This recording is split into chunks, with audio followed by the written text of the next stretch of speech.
आपल्या भाषेसाठी लढले असते तर हा भारत स्वतंत्र झाला असता का? अगदी बरोबर. टिळक आणि सावरकरांनी फक्त महाराष्ट्रच बघितला असता. गांधींनी गुजरात, सुभाषचंद्रांनी बंगाल आणि भगतसिंगने पंजाब. आणि जर त्यावेळेला तुम्ही असतात तर एकाच्या जागी शेकडो पाकिस्तान आणि बांगलादेश तयार झाले असते. पण सुदैवाने तेव्हा भारत देशाला बांधून ठेवलं एका मंत्राने. होय, एका मंत्राने. तुम्हाला देश हवाय की देशाचे तुकडे? आमचा देश हवाय. हो ना. मग बघा देशप्रेम काय असतं ते, देशासाठी त्याग करणं म्हणजे काय असतं ते. आणि तो मंत्र कोणता होता ते सुद्धा.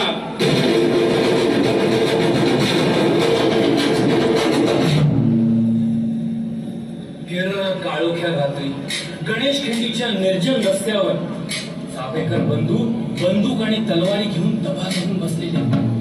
तिघेही तरणे बाण, तिघांचीही लग्न झालेली, दोघांना तर मुलं बाळ आहेत. पण आज आपल्या मुलं बायकांना घरी सोडून आपल्या जीवाचं काम करून त्या शब्दांची ते वाट बघत आहेत. गोंधळा आधारे अगदी मरणाला खेटून.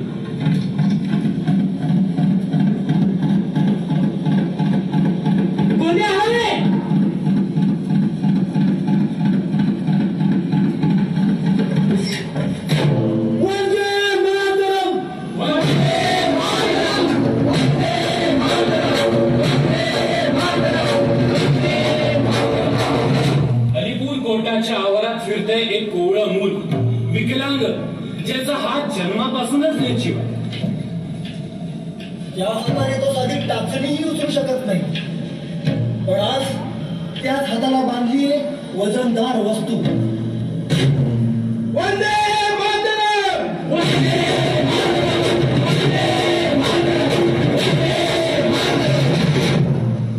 लंडन मध्ये एका सभागृहात सर्वांसमोर एका बड्या इंग्रज अधिकाऱ्याला गोळ्या घालून एक तरुण शांत उभा आहे. पोलीस त्याला पकडायला येतात. थांबा, डोंट टच. माझ्या पोटाची इस्त्री खराब होईल. कुठून आणली बदलला लिंगराने ही संस्था? त्या मंत्रातून वंदे मातरम.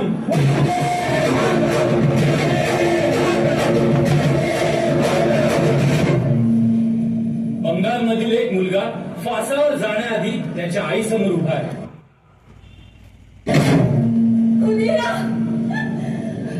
आता माझं कसं होणार? एकतर मी विधवा, तुझा आधार होता रे, तर तुम्ही मला सोडून चाललाय. आई, हे फक्त तुझा नाहीये. माझी दुसरी आई भारत माता. त्या भारत मातेचा विचार करतोय. आई फक्त एकदा परवानगी दे. हा असा जाईल आणि असा फिरून परत येईल. असं तसंच फासावर जाईल. सारं जग बघत राहील. 10 महिने 10 दिवसानंतर मावशीच्या पोटी जन्म घेईल. तेव्हा बघ. आणि तू मला ओळखू शकली नाहीस ना, तर माझ्या गळ्याकडे बघ. तुला फासाचे भय दिसतील. तेव्हा ओळख.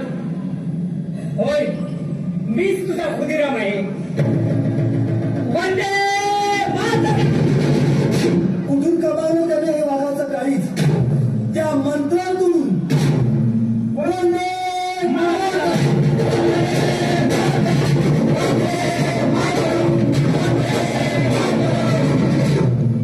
हा मंत्र आपल्या सर्व भारतीयांना तेव्हाही एकत्र बांधून ठेवत होता आणि आताही. अगदी खरं. या मंत्राच्या जन्माची गोष्ट मजेदार आहे. ऐकायची आहे का? हा काळ आहे तेव्हाचा, जेव्हा ब्रिटिशांची राजधानी होती कलकत्ता. तिथल्या एका लेखकाने एक कादंबरी लिहिली. त्याचं नाव होतं आनंदमठ. आणि त्या लेखकाने ती कादंबरी वाचून दाखवण्यासाठी आपल्या सगळ्या मित्रांना बोलवलं होतं.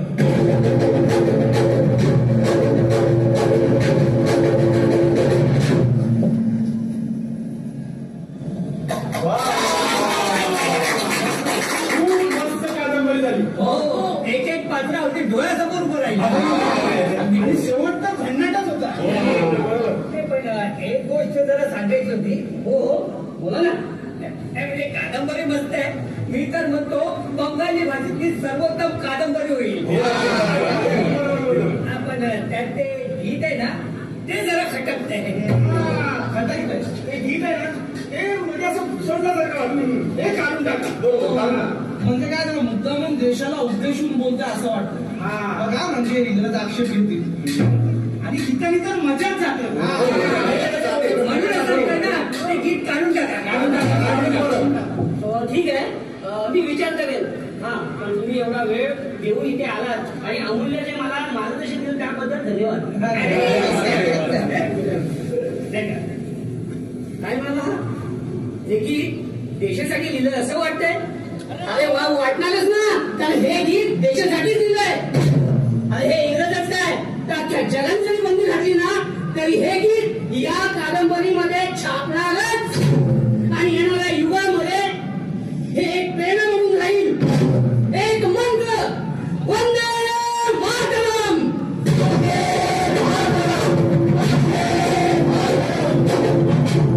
हा आहे बंकिमचंद्र चटर्जी यांच्या लेखणीतून आलेला मंत्र. कोणत्याही धर्माला नाही, तर भारत मातेला वंदन करणारा हा मंत्र वंदे मातरम. हो, पण अर्थात. मग संपूर्ण वंदे मातरम का शिकवत काय? अरे इथे नद्या आणि डोंगर आहेत आणि आम्ही त्याला वंदन करत नाही. आम्ही. हो का?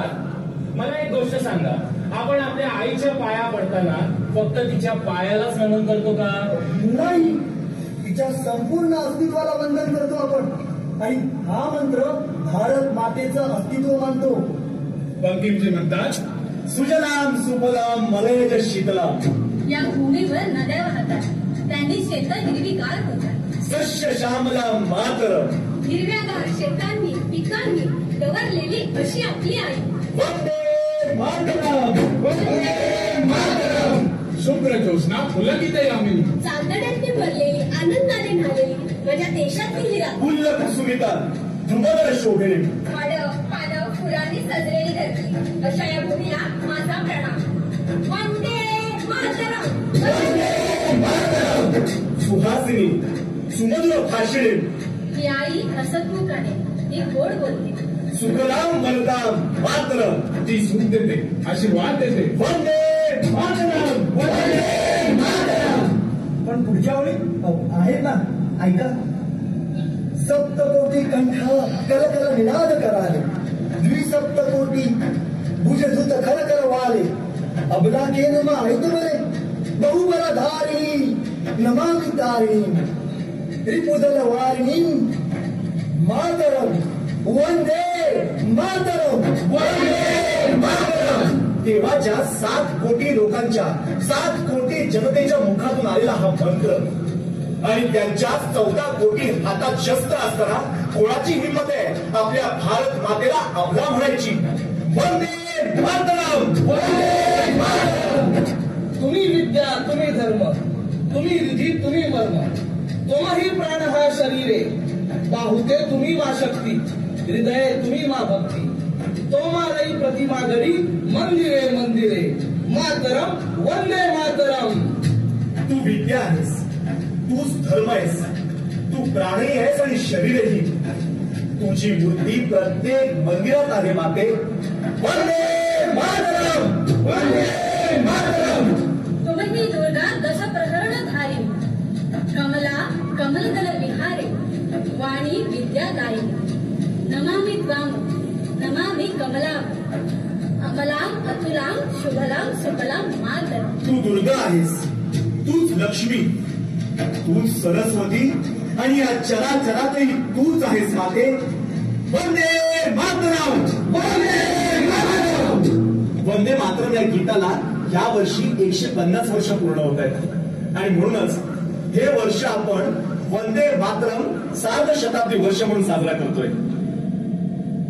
अखंड भारताला एकसंघ करणारा हा मंत्र, हा केवळ मंत्रच नाही तर आजच्याही काळाची गरज आहे. देशासाठी, आपल्या देशाच्या प्रगतीसाठी, आपलं वैविध्य जपून विविधतेतील एकता जपण्यासाठी आपण एकत्र येऊया. या आपण सारे हा मंत्र पुन्हा एकदा म्हणूया. वंदे मातरम वंदे मातरम वंदे मातरम वंदे मातरम.